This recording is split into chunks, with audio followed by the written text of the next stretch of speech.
Hello, welcome to another Dr. Foot video. I haven't made one of these videos in such a long time. The last time I made this video was a long time ago. I am going to be making a video about the plantar plate. This is part 2. I made part 1 2 years ago. 2 years is a long time, so I think I was doing my master's at that stage, and now I'm doing my PhD, so goes to show, and my podiatry practice has taken a different turn altogether. And my life actually generally has taken a different turn altogether. But since then, I've been very busy and moved to a bigger practice, and I wanted to make part 2 of the plantar plate video series. It is 2 years late, but nevertheless, better late than never. I am currently seeing a lot of patients with plantar plate injuries, and I think this happens sometimes. You go through a period where you see loads of Achilles pain, loads of peroneal tendon dysfunction and tendinopathies, and knee pain, and medial tibial stress syndrome, etc, etc, etc. Right now, I just happen to, unlucky for the patients, but luckily for me, I'm seeing a lot more plantar plate injuries. So I wanted to make part 2 of a video series because I've changed a little bit about, I've changed quite a bit actually, the way I manage plantar plate injuries. And that's just evolved, and me thinking about it a bit more in depth, and me tailoring treatment plans for my patients, which predominantly are athletes. So let's look at this amazing structure first of all. The plantar plate is the distal extension of the plantar fascia, which is very important to remember. It's also surrounded by 2 ligaments, the PCL and the ACL. No, that's not the knee ligaments, the anterior cruciate ligament and posterior cruciate ligament. This is the proper collateral, the proper accessory collateral ligament, and the accessory collateral ligament. It's also got extensions of flexor digitorum brevis, and the deep transverse metatarsal ligament comes across and attaches into the plantar plate. It's an anchor, it's made of fibrocartilage, it's such an important structure, and I see a lot of it. So patient will present, they'll have pain underneath the second metatarsal, and it's a pinpoint pain. Sometimes you'll get swelling on the dorsum of the foot. Now normally I go through my entire diagnosis, my entire assessment procedure, so I'm looking for mortise neuroma, I'm looking for capsulitis, I'm looking for other deformities that may occur in that region. By the way, this predominantly affects women more than men. Now, ultrasound is a very good tool. I'll put up an ultrasound actually.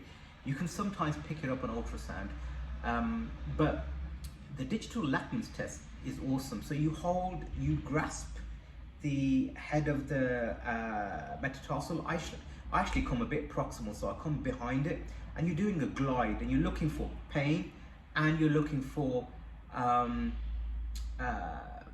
displacement. So more, I'm really looking for asymmetry. I know the papers say 2 or 3 millimeters.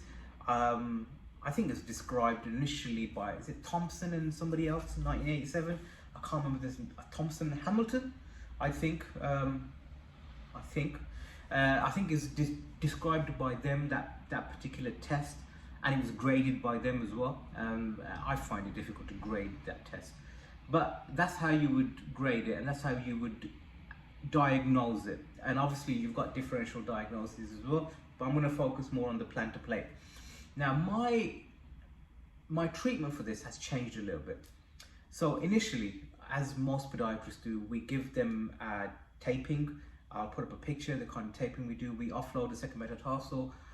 We might give them a semi-custom or a custom orthotic, depends on the patient.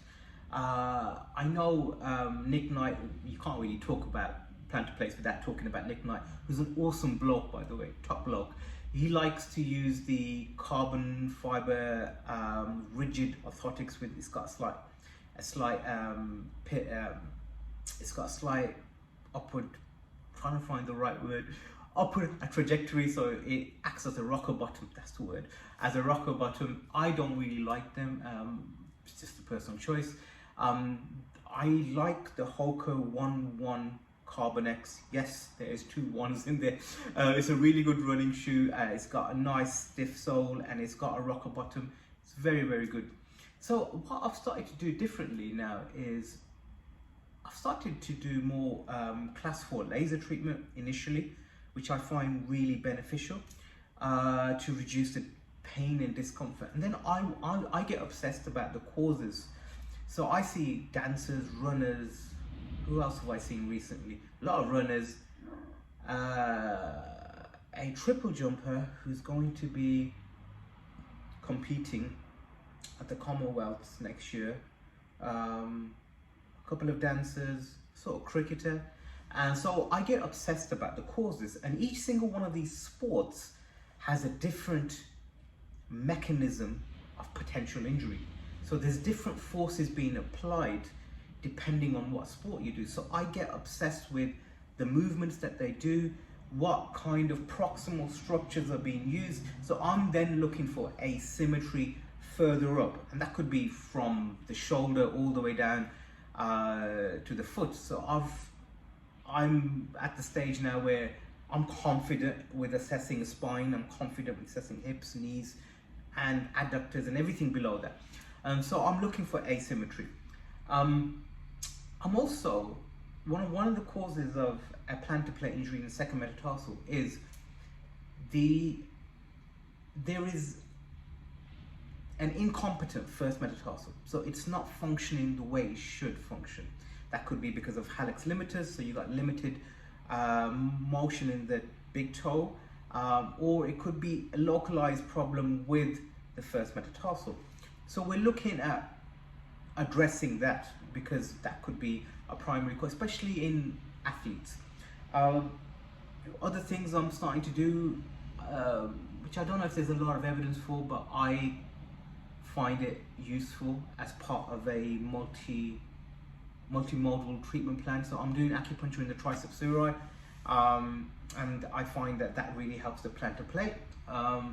I have done osteal tendon injections in that area. That could be controversial, but they were great in my hands.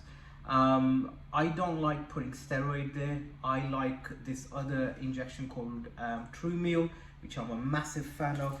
Been doing a lot of gait retraining, which I like. So if I find a runner is too much of a 4-foot striker, I will try and gait retrain them so that they're more mid-foot to 4-foot striking, and that can help. Been doing some mobilization techniques, which is also helpful. I know we've been over this in the first video, but the orthotics are important. Doing a U-pad to offload the head of the second met, and then possibly a met dome further back and approximately to lift it up. But some patients find that met dome uncomfortable, and I do not want to put a patient into something that is going to be uncomfortable, because then they're not going to wear it, and then it defeats the purpose. So I may change that, and I might not give them the met dome. Other things I may do is exercises. So I mean, just picking up a pen with your toes, doing the short foot exercise.